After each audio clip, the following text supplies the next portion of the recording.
늦은 밤 도로 한가운데서 시뻘건 불길이 치솟았습니다. 뿌연 연기와 때 아닌 물 세례에 도로는 아수라장이 됐는데요. 불길이 사라지면서 모습을 드러낸 것은 놀랍게도 마을 버스. 달리던 버스에 갑자기 불이 붙은 것입니다.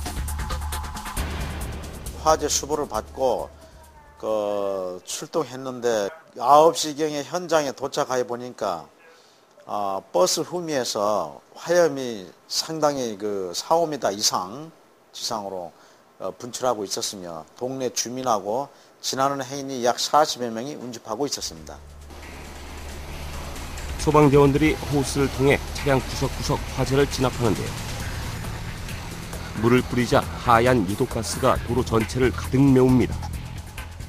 선착된 관악대가 큰 수관, 65mm 수관을 펼쳐서 즉각 방소를 하니까 불길이 곧 30초 만에 완진됐습니다. 그리고 잔화한 시간이 약 한 10여 분. 그 후 잔화 정리를 하고 내부 수색을 해서 인명구조 등을 했습니다.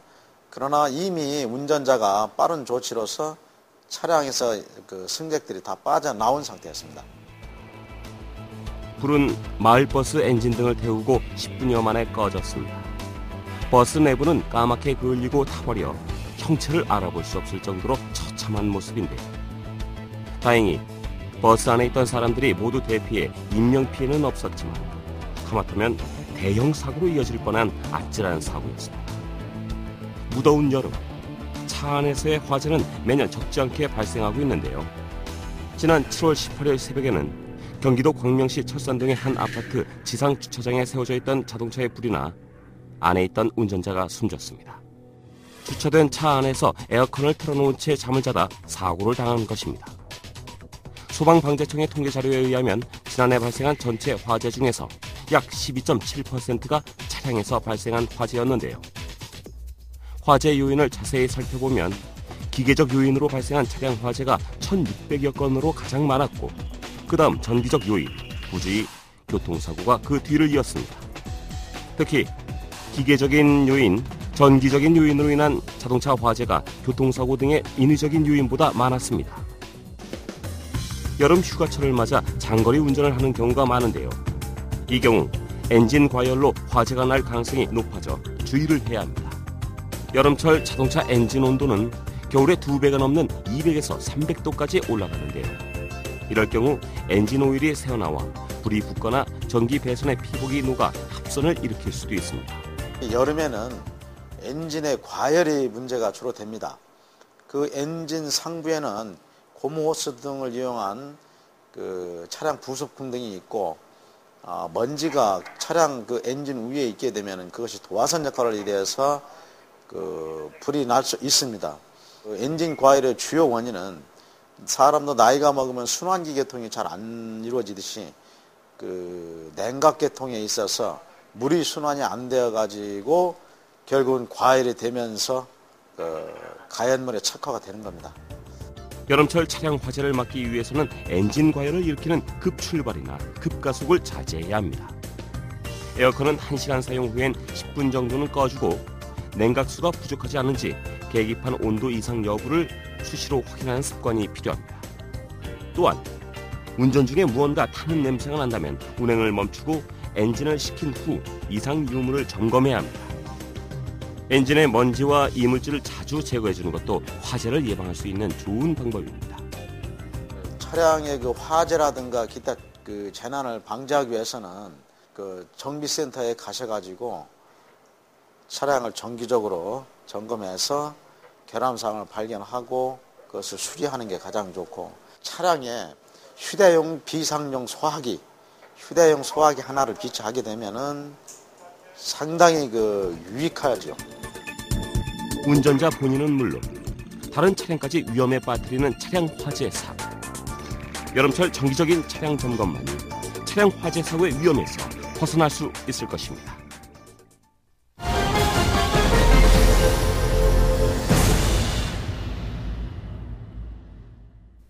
성북구 안암동의 한 대학교. 시꺼먼 연기가 바람을 타고 사방으로 번집니다.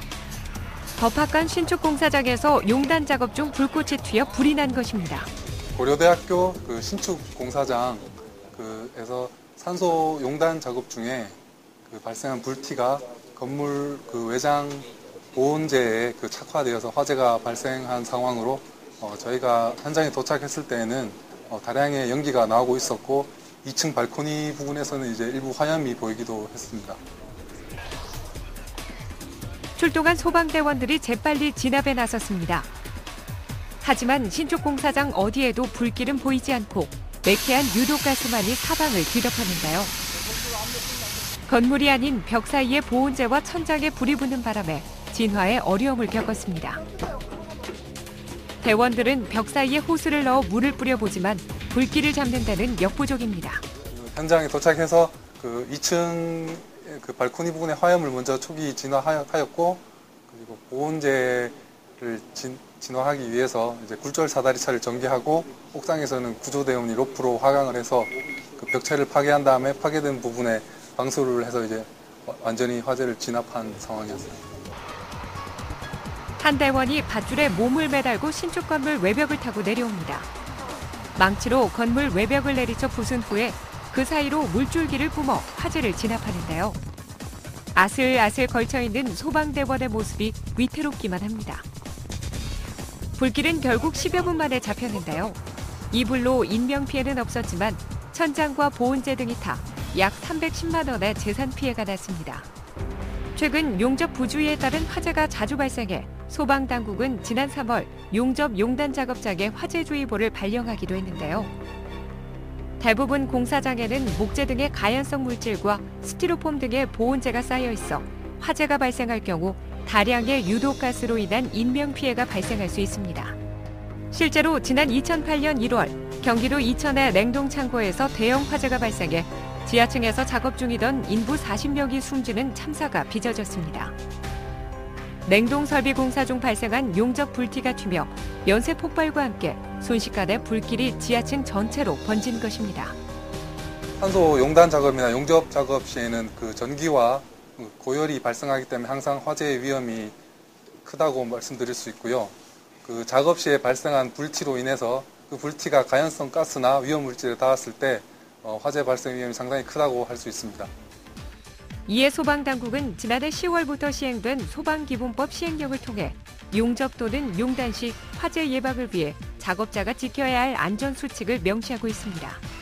용접 용단 작업장의 반경 5m 이내에 소화기를 비치하는 것을 의무화하도록 하고 용접 작업 시 10m 이내에는 목재나 스티로폼 등의 가연성 물질을 두는 것을 금지하고 있습니다. 용접 용단 작업 시에는 항상 필히 안전장구를 착용을 하시고 불티가 튀었을 때를 대비해서 위험 물질이 될 수 있는 것에 어느 정도 물을 뿌려서 화재를 예방할 수 있는 방법도 있겠습니다. 산업 현장에서 꼭 필요한 용접 용단 작업. 하지만 자그만 불티 하나가 순식간에 모든 것을 앗아가는 화마가 될 수도 있다는 사실 명심해야겠습니다.